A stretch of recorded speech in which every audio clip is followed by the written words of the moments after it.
Praise the lord. మన ప్రభువును మన రక్షకుడైన యేసుక్రీస్తు వారి ఉన్నతమైన నామంలో మీ అందరికీ మా హృదయపూర్వక వందనములు. ఈ రోజు దేవుని వాక్యము, ఆ కాలమందు యెరూషలేములోని సంఘమునకు గొప్ప హింస కలిగినందున అపోస్తలులు తప్ప అందరూ యూదయ సమరయ దేశముల యందు చెదిరిపోయిరి. అపోస్తుల కార్యముల గ్రంథము 8వ అధ్యాయము 1వ వచనము. On that day a great persecution broke out against the church in Jerusalem and all accept the apostle were scattered throughout Judah and Samaria. Acts chapter 8 verse 1. ఈ రోజు నిమిత్తము మహోన్నతుడైన దేవుడు మనకు అనుగ్రహించిన వాక్య భాగమును బట్టి ధ్యానించుకుందాము. ప్రభునందు ప్రియమైన సహోదరి సహోదరులారా, చాలా సార్లు మన జీవితంలో మనకు నచ్చని పరిస్థితులు ఏర్పడుతుంటాయి. ప్రశాంతంగా సాగిపోతున్న తరుణంలో అలజడి ఒక్కసారిగా ప్రారంభమవుతుంది. అంతవరకు ఏ కష్టము లేకుండా బ్రతికిన మనకు ఒక్కసారిగా కష్టాలు మీద పడతాయి. అయితే ఇలాంటి పరిస్థితులు మన జీవితంలోనికి ఎందుకు వచ్చాయా అని మనం ఆలోచిస్తే, దేవుడు మనల్ని విస్తరించడానికి, మనల్ని వ్యాపింప చేయడానికి, ఇంకా అభివృద్ధిలోనికి తీసుకొని రావడానికి ఇలాంటి పరిస్థితులను దేవుడు మన జీవితంలోనికి అనుమతిస్తాడు.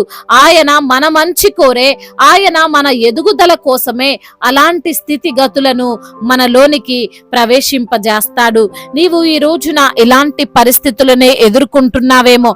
ఉద్యోగంలో ట్రాన్స్ఫర్లు, వ్యాపారములో ఒడిదుడుకులు, శరీరములో అనారోగ్యము, కుటుంబములో సమాధానము లేని పరిస్థితులు, ఎగ్జామ్స్ లో ఇంటర్వ్యూలలో ఓటములు, నీ శత్రువు బలపడడం, నీ విరోధులకు అధికారం రావడం, ఇవన్నీ కూడా బహుశా నిన్ను కలవర పెడుతుండొచ్చు, నిన్ను అయోమయంలోనికి నెట్టివేస్తుండొచ్చు.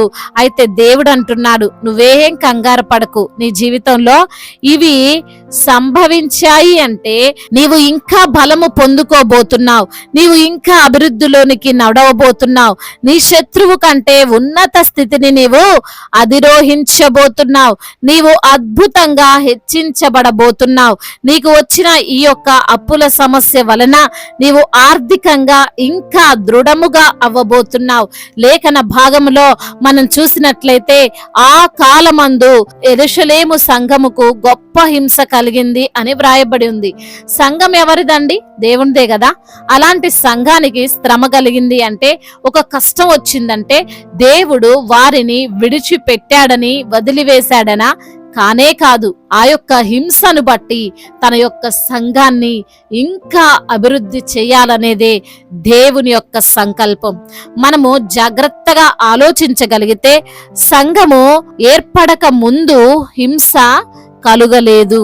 అప్పుడప్పుడే సంఘము స్థాపించబడుతున్నప్పుడు పెద్దగా సమస్యలు రాలేదు. అనేక ప్రాంతముల నుండి సంఘము స్థాపించిన తరువాతే, దృఢంగా ఉన్న తరువాతే అందరూ తమకు కలిగిన వాటిని సంఘ అవసరతల కోసం ఇస్తున్న తరువాతే సమస్య అనేది ప్రారంభమైంది. ఈ రోజున మనం గుర్తు పెట్టుకోవాలి, మన మీద కొంతమంది నింద వేస్తున్నప్పటికీ, మన పేరు వాడుకొని మనల్ని దూషిస్తున్నారంటే, ఏ తప్పు చేయకపోయినా సరే నీ పైన అభాండాలు వేస్తున్నారంటే, నిన్ను బాధ పెడదాం, నష్టపరుద్దామని చూస్తున్నారంటే, నీవు నీ యొక్క వ్యాపారంలోనో, నీ ఉద్యోగంలోనో, నీ పరిచర్యల్లోనో అన్ని విధాలుగా స్థిరపడి అభివృద్ధి చెందుతున్నావని అర్థం. నీ దగ్గర ఏం లేకపోతే ఎవరు నిన్ను ఏమీ అనరు, పట్టించుకోరు కూడా. ఆ రోజున సంఘమును ఇబ్బంది పెట్టాల్సిన పరిస్థితి ఎందుకు వచ్చిందంటే, వారు దృఢంగా ఉన్నారు, స్థిరంగా ఉన్నారు కాబట్టే. అయితే సంఘము కేవలం యెరూషలేముకు మాత్రమే పరిమితం అవ్వొద్దు అని దేవుడు సమస్యను కలగజేశాడు. స్థిరంగా ఉన్న సంఘమును చెదరగొట్టబడేలా ఆయన చేశాడు.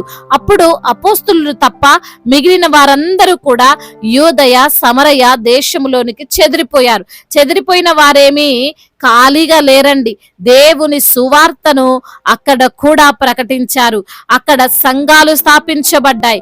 కేవలం యెరూషలేముకి మాత్రమే పరిమితమైనటువంటి సంఘము ఇతర ప్రాంతాలకు కూడా వెళ్ళింది అంటే అక్కడ కూడా జనులు రక్షింపబడుతున్నారు అంటే సంఘములో వచ్చిన శ్రమను బట్టే కదా.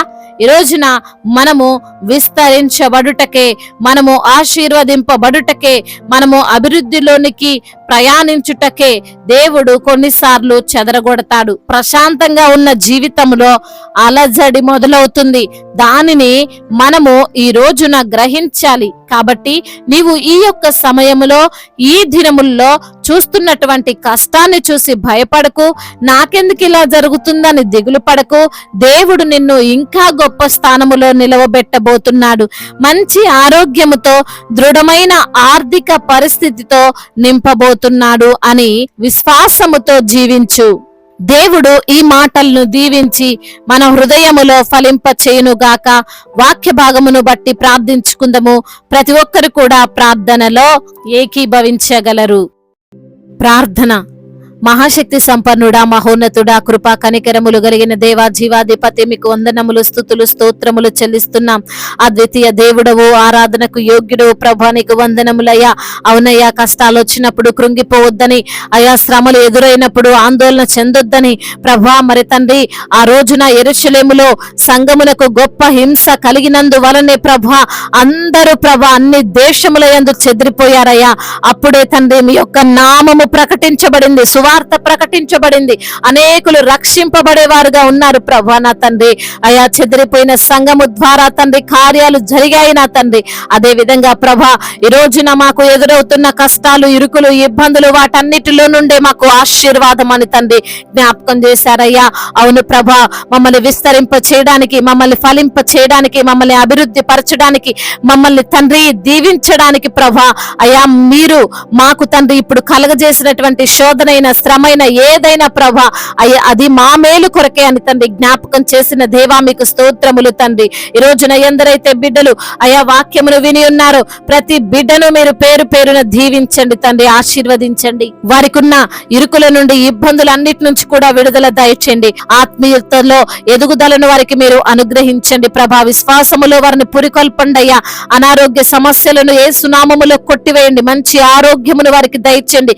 కుటుంబములో రక్షణను అనుగ్రహించండి, ఐక్యతను దయచేయండి నా ప్రభా. అయా అప్పుల భారాలతో కృంగిపోతున్న ప్రతి బిడ్డను మీరు జ్ఞాపకం చేసుకోండి. అప్పుల ఊబి నుండి విడుదల దయచేయండి ప్రభా. ఉద్యోగం విషయంలో, చదువుల విషయంలో, భవిష్యత్తు కోసం తండ్రి మీ యొక్క జ్ఞానాన్ని వారికి దయచేయండి దేవా. అదే విధంగా ఆర్థిక పరమైన ఇబ్బందులు అయా మరి తండ్రి రుణ భారాలన్నిటి నుంచి కూడా విడుదల దయచేయండి నా ప్రభా. దేశ నాయకులను దీవించండి నా ప్రభా, ఆశీర్వదించండి నా ప్రభా. అయా బిజినెస్ చేస్తున్న వారికి ప్రభా ఉన్నటువంటి ఇబ్బందులన్నిటి నుంచి కూడా విడుదల దయచేయండి దేవా. శోధనల నుండి విడిపించండి, శ్రమల నుండి విడిపించండి, శత్రు పన్నాగాల నుండి విడిపించండి నా ప్రభా. అయా మీ యొక్క పరిశుద్ధాత్మ చేత ప్రతి బిడ్డను నింపండి. మీ యొక్క జ్ఞానాన్ని ప్రతి ఒక్కరికి మీరు అనుగ్రహించండి. ప్రతి ఒక్కరి జీవితంలో మీ చిత్తము నెరవేరడానికి సహాయమును దయచేయమని వేడుకుంటున్నాము తండ్రి. అయా మరి తండ్రి, ఎందరైతే బిడ్డలు గర్భఫలము లేక బాధపడుతున్నారో వారికి గర్భఫలాన్ని దయచేయమని బ్రతిమిలాడుకుంటున్నామయ్యా. ఇప్పుడే పుట్టిన చంటి బిడ్డలను కూడా మీరు దీవించండి అయ్యా. మంచి ఆరోగ్యము వారికి మీరు అనుగ్రహించండి నా ప్రభా. కోర్టు సమస్యలతో నలిగిపోతున్న బిడ్డలకు ప్రభా ఆ కోర్టు సమస్యల నుండి విడుదల దయచేయండి నా ప్రభా. అయా మరి తండ్రి, యవ్వన బిడ్డలను మీ చేతికి అప్పగిస్తున్నాం. యవ్వన వయసులో మీ కాడిని మోసే కృపను దయచేయమని బ్రతిమిలాడుకుంటున్నాము తండ్రి. అదే విధంగా నా తండ్రి, చెడు వ్యసనాలు, చెడు స్నేహాలు, అయా మద్యపానము, ధూమపానము, వాటన్నిటి నుంచి కూడా బిడ్డలకు విడుదలను అనుగ్రహించమని వేడుకుంటున్నాము తండ్రి.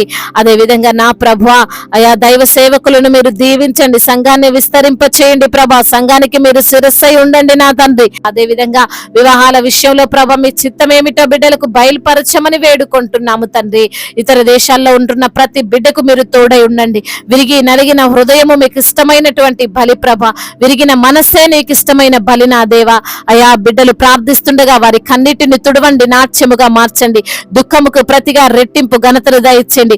అవమానాలన్నిటిని ఆశీర్వాదకరంగా మార్చండి, కీడులన్నిటిని మేలుకరంగా మార్చండి అయ్యా. మరి తండ్రి, ప్రతి ఒక్క బిడ్డకు మీరు తోడై ఉండండి నా ప్రభా. మరి అన్ని విషయాల్లో వారికి మేలును సమృద్ధిని దయచేయమని బ్రతిమిలాడుకుంటూ ఈ రోజంతటిని మీ యొక్క కృపా హస్తము వారికి తోడుగా ఉంచమని, ప్రయాణాల్లో ఉన్న ప్రతి బిడ్డకు అయ్యా వారి యొక్క ప్రయాణము క్షేమకరముగా సురక్షితముగా ఉండునట్లుగా సహాయమును దయచేయమని బ్రతిమిలాడుకుంటూ తండ్రి, ఇంతవరకు చేసిన ప్రార్థన అంతటిని మీ పాద సన్నిధిన చేర్చుకోమని, మానాథుడు సర్వశక్తిమంతుడు సజీవుడు బలవంతుడైన యేసుక్రీస్తు వారి శ్రేష్టమైన నామములో ఈ ప్రార్థనను అడిగి వేడుకొని పొందుకొని ఉన్నాము మా ప్రియ పరలోకపు తండ్రి, ఆమేన్. ఈ రోజు పెళ్లి రోజు మరియు పుట్టినరోజు జరుపుకున్న వారందరినీ దేవుడు దీవించి సకల మేలులతో, సకల ఆశీర్వాదములతో, కృపాక్షేమములతో, శాంతి సమాధానము నెమ్మదితో దేవుడు మిమ్మల్ని నింపునుగాక. మీ యొక్క ప్రార్థన అవసరతలను మాకు తెలియజేయగలరు. మీ కొరకు మేము తప్పక ప్రార్థిస్తాం. మొదటిసారిగా మన యొక్క ఆదరణ వాక్యం చూస్తున్నట్లయితే తప్పకుండా సబ్స్క్రైబ్ చేసుకోగలరు.